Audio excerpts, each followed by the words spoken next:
काफ़ी अरसे से अपने दोस्तों में शेयर कर रहा हूँ।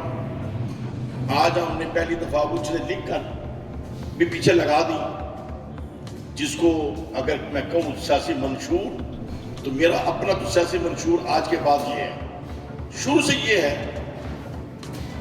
और मेरे कुछ साथी नाज़मीन चंद बैठे हैं, वो इस बात के गवाह हैं कि हमने शेखुपुरा में हेल्थ में, एजुकेशन में और तमाम डिपार्टमेंट्स में जो हमने इस्लाहात की, पूरे शेखुपुरे में हमने कोशिश की कि एक बच्चा भी स्कूल जाने वाला ना मिले जिसकी उम्र स्कूल जाने की है लेकिन वो स्कूल नहीं जा रहा, गुर्बत की वजह से या स्कूल ना होने की वजह से या किसी की वजह से। हमने अपने नाज़मीन को भी रिक्वेस्ट की कि वो भी जाके माइयों बहनों से राब्ता करें। हमने अपने तौर पर पूरे शेखुपुरे का, मुरीदके से लेकर फरुखाबाद तक मर्दमशुमारी का अंदाज में सर्वे कराया कि कितने बच्चे स्कूलों में जाते हैं और कितने नहीं जाते, और एक डाटा हर यूसी का हमारे पास आ गया। तकरीबन 6 माह हमें लगे इस बात के ऊपर, लेकिन हमने ये काम कर दिया। और फिर हमने इंतजाम शुरू किया कि अब 3 बच्चों को स्कूलों में पहुंचाया जाए। असातिज़ा की मीटिंग्स की, एजुकेशन कॉन्फ्रेंस की, उनके तवज्जो दिलाने के लिए कि प्राइवेट स्कूलों से सरकारी स्कूलों का रिजल्ट अच्छा होना चाहिए। और हमने अल्लाह की शुक्र है इन चीज़ों में हमें कामयाबी मिली। और फिर सेहत के जो मराकज थे, इनमें भी हमने फोकस किया कि जितने भी सरकारी सेहत के मराकज हैं, वो एक दिन ऐसा नहीं होना चाहिए कि वहाँ अद्वियात नहीं है, वहाँ डॉक्टर नहीं है। इन चीज़ों के लिए बजट हमने जितना भी उन्होंने मांगा हमने दिया। अगरचे मेरे कई करीबी नाज़मीन ने मुखालफत की, वो कहने लगे डॉक्टर चोरी करते हैं, आप इतने पैसे इनको दे रहे हैं। लेकिन मुझे चूँकि कॉन्फिडेंस था कि हम इंशाअल्लाह ताला मैनेज कर लेंगे, तो मैंने उनको तसल्ली दी कि फिक्र ना करें, अगर मुझे पैसे देने आते हैं तो इनसे निकलवाने भी आते हैं, ये ठीक हो जाएगा। और हमने तमाम नाज़मीन को अथॉरिटी दे दी कि अपनी अपनी यूनियन काउंसिल के अंदर जो हॉस्पिटल है, यूसी नाज़म उनकी हाजिरी चेक कर सकते हैं, मेडिसिन का स्टॉक चेक कर सकते हैं, उनकी सफाई सुथराई चेक कर सकते हैं। और अगर वो शिकायत करेंगे तो उसके ऊपर अमल होगा। मुझे डीसीओ शेखुपुरा वो मेरा नोटिफिकेशन दायर चला गया सबको, तो डीसीओ शेखुपुरा कहने लगे कि मियाँ साहब, यूसी नाज़म को तो ये अथॉरिटी नहीं है कि कोई एक्शन ले और वो डॉक्टरों के खिलाफ कार्रवाई करें। मैंने डीसीओ साहब को कहा मुझे अथॉरिटी है, उन्होंने कहा आपकी तो है। मैंने कहा जब यूसी नाज़म मुझे बताएंगे तो मैं तो अथॉरिटी यूज कर सकता हूँ। उन्होंने कहा जी आप कर सकते हैं, तो मैं तो बात खत्म हुई। हमें तो ये कि तमाम यूसी नाज़म अपने अपने हॉस्पिटल को चेक करें।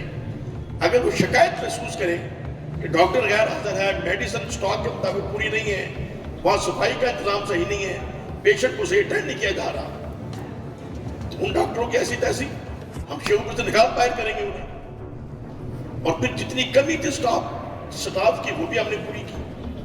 एजुकेशन के अंदर हमने 2000 नए उस्ताद भर्ती किए, 85 डॉक्टर हमने नए भर्ती किए, 1300 पुलिस वाले नए भर्ती किए। ये वो चीजें थी जो बतौर खास शेखुपुरे ने की। पंजाब हुकूमत का ये एजेंडा नहीं था, ये हमारी गुजारिश थी पंजाब हुकूमत को, और हमने उनसे अख्तियार दिया, इजाजत ली और ये चीजें की। तो इस तरीके से मैं कहता हूं कि जो सियासी एजेंडा है, जो हमने ये पॉइंट लिखे, सबसे पहले रोटी, सेहत और तालीम, फिर गलियां, सड़कें और बाकी तामीर।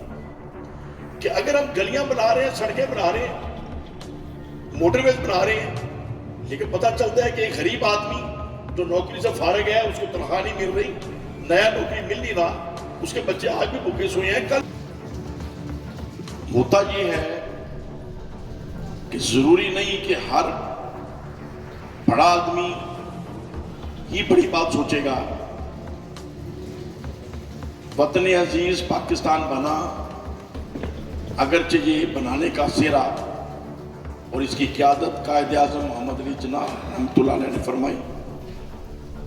अल्लामा मोहम्मद इकबाल इस पैगाम को फैलाते रहे, लेकिन ये तसव्वुर पाकिस्तान बनाने का ना तो अल्लामा इकबाल रहमतुल्लाह अलैह का था और ना ही कायद आज़म محمد علی جناح رحمۃ اللہ علیہ کا تھا۔ پہلی دفعہ یہ ہمارے جیسے کسی عام آدمی نے بات کی تھی کہ جب انگریز پاکستان صغیر سے نکلے گا اور ایک نظر آ رہا تھا کہ اس کے بعد جو نظام چلے گا بادشاہی نظام نہیں ہوگا، جمہوری نظام ہوگا، اور اس میں اس بات کا شدید خدشہ تھا کہ ہندو جو مسلمان بادشاہوں کے زیر مدی رہے، اگرچہ وہ بادشاہوں کی حکومت قائم رہی 1000 سال کے قریب، ہندو ان کے ماتحت رہے، لیکن جمہوری نظام کے اندر جب اکثریت ان کی ہے تو اقتدار انہی کے ہاتھ میں رہے گا اور یہ مسلمانوں کے ساتھ زیادتیاں کریں گی۔ لہذا بہتر یہ ہے کہ جب انگریز چاہے تو مسلمانوں کی ایک الگ ریاست بنا دیں، باقیوں کے الگ بن جائے، تاکہ اپنے اپنے طور پہ اپنا نظام چلایا جا سکے۔ تو یہ ایک تصور اس وقت جس نے بھی یہ بات کی تھی، جب اس نے اپنے دوستوں میں کہی ہوگی تو اس کے دوست تو چائے کی دکان پہ بیٹھ کے کہتے ہوں گے کہ یار یہ کیسے ممکن ہے، یہ کبھی ہو سکتا ہے؟ لیکن آج ہم نے دیکھا کہ یہ ہو گیا۔ تو میری تو زمانہ طالب علمی سے یہ سوچ رہی ہے، کبھی بھی میں نے کسی بھی چیز کو ناممکن تصور نہیں کیا۔ جب بطور ضلع ناظم ڈیوٹی لگی اور اس موقع پہ میں جو ضلع کے افسران تھے ان کو بھی یہ بات کہتا تھا کہ اصل پرابلمز یونین کونسل اور ڈسٹرکٹ لیول پہ ہوتے ہیں جو عوام کے مسائل ہیں۔ آپ کو بہتر پتا ہے کہ ایشو کیا ہے اور اس کا حل کیا ہے۔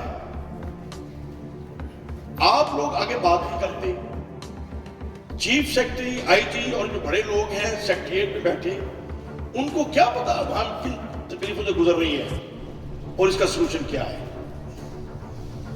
آپ میٹنگوں میں جاتے ہو، ہاتھ باندھ کے بیٹھے رہتے ہو، باتیں سن کے آ جاتے ہو، یہ تو لوگوں کے مسائل آپ سنتے ہو، اب کیا چاہتے یہ قانون اجازت نہیں دیتا، وہ قانون اجازت نہیں دیتا۔ بھائی قانون تو ہوتا ہے لوگوں کی سہولت کے لیے، نہ کہ لوگوں کے لیے مشکلات پیدا کرنے کے لیے۔ تو میں افسروں کو اکثر یہ کہتا رہتا تھا کہ آپ باتیں لکھا کریں، لکھ کے سینئرز کو بھیج دیں۔ عمل تو سینئرز نے کرانا ہے، لیکن مسائل کا آپ کو پتا ہے۔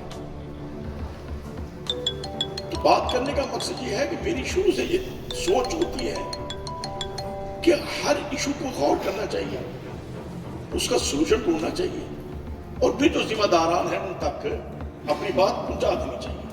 ہو سکتا ہے ہماری بات جب آگے پہنچے تو کسی بڑے کو بات سمجھ آ جائے تو پھر وہ عملی جامہ بھی پہنایا جا سکتا ہے۔ تو ہمارا جو سیاسی کلچر ہے، میں نے شرق و شریف کے تمام دوست اس بات کے شاہد ہیں کہ میرا ذاتی سیاسی ذوق کبھی بھی نہیں ہوتا۔ تو الحمدللہ بھی رسالہ کیا دوستوں کے کہنے پہ اور اللہ کو منظور تھا، رب نے کامیابی عطا فرمائی۔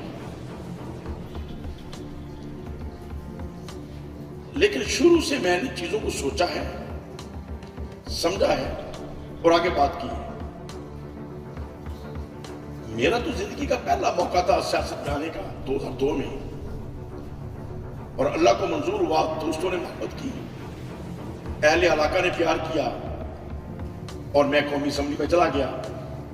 لیکن جس دن حلف اٹھانے کے بعد، شاہ صاحب آپ کے علم میں بھی شاید یہ بات پہلے نہ ہو، جب ہمارا حلف ہوا بطور ایم ایل اے 2002 میں، حلف اٹھانے کے فوراً بعد جو پہلا دن تھا، میں نے 2 قانونی پوائنٹس ہاؤس میں جمع کرائے جو میں نے غلطیاں نوٹ کی کہ اس نظام میں یہ خامی ہے، اور پھر میں نے ان کی امپرومنٹ کے لیے کمپین چلائی، تمام ایم این ایز کو ان کے کمروں کے اندر वो अपना नुक्ता नजर भेजा, सियासी कायदीन को भेजा, और चूंकि मैं न्यू कमर था, फर्स्ट टाइम असेंबली में गया, तो अक्सर सीनियर एमएनए हजरात जब वो पढ़ के मुझे मिलते तो कहते कि यार बात तुमने बड़ी ठीक लिखी है। तो बहरहाल वो चीज करते करते करते करते वो पास भी हो गई और अमल दरामद भी होना शुरू हो गया। लेकिन अमल दरामद करते हुए कुछ प्रॉब्लम ऐसी आई जिनमें मैं ही रुकावट बना, इसलिए कि वो अमल दरामद कुछ गलत तरीके से कर रहा था, उसकी स्पिरिट खत्म हो रही थी। तो जब एक दफा मैंने रुकावट खड़ी की और चीज रोक दी तो दोबारा फिर वो अमल दरामद हो ना सका। लेकिन ये बात मैं चैलेंज से कह सकता हूं, कराची से पेशावर तक जितने भी हमारे एमएनए हजरात हैं, सीनियर कायदीन हैं, बशमूल मियां नवाज शरीफ साहब, इमरान खान साहब, सरदारी साहब, मेरा ये रिकॉर्ड शायद कोई ना तोड़ सके कि जिस दिन उसका पहला कदम असेंबली के फ्लोर पे था उसने 2 बिल पेश कर दिए। ये एजाज शर्फ कोई हासिल है। अच्छा, ये बात करने का मकसद ये है कि मेरी सोच ये होती है, ये मत सोचो मैं कर सकता हूं कि नहीं कर सकता, ये तुम सोचो कि होना क्या चाहिए। जो होना चाहिए, जो कर सकते हैं उन तक हम अपनी बात पहुंचाएं। अच्छा, अब जो बातें आज हमने करनी है, मैं आज से 3 माह कबल प्राइम मिनिस्टर पाकिस्तान जो केयर टेकर है, सदर Pakistan, chief of army staff, chief election commissioner और चीफ जस्टिस ऑफ पाकिस्तान बाकायदा रजिस्ट्री डाक के जरिए, जिनकी वसूलियां भी मेरे पास मौजूद हैं, हमने डाक के जरिए इस तरीके से भेजा, हमारे पास प्रूफ रहे कि उन्होंने वसूल कर लिया। ये हम ऑलरेडी भेज चुके हैं। ये मैंने क्यों भेजा? मैंने जितनी दफा सोचा, जब मैं 2002 में एमएनए बना, उस वक्त भी मैं इस निजाम के खिलाफ बोलता था। कई प्रेस कॉन्फ्रेंस में मेरी गवाह है, लाहौर 1-2 टीवी और अखबारात ने कुछ इंटरव्यू किए, उसमें मैंने बात कही कि ये इस निजाम को मैं दिल से पसंद नहीं करता, लेकिन चूंकि ये निजाम है। जी हबीब साहब आज तशरीफ ले सर, आज साहब माजरत, चलो सर आज बिस्मिल्लाह, थोड़ी तशरीफ आप का शुक्रिया। चलो चलो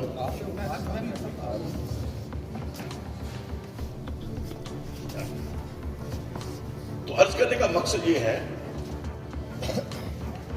कि ये जो मौजूदा जमहूरी निजाम चल रहा है, मेरे साथ बैठ जाए, इमरान खान साहब बैठ जाए, इसहाक डार साहब बैठ जाए, नवाज शरीफ साहब बैठ जाए, इसके अंदर बेहतरी का तरीका घर बता दें। ये निजाम डिलीवर नहीं कर सकता। मैं तो शुरू से नहीं मानता, लेकिन आज ये निजाम फेल हो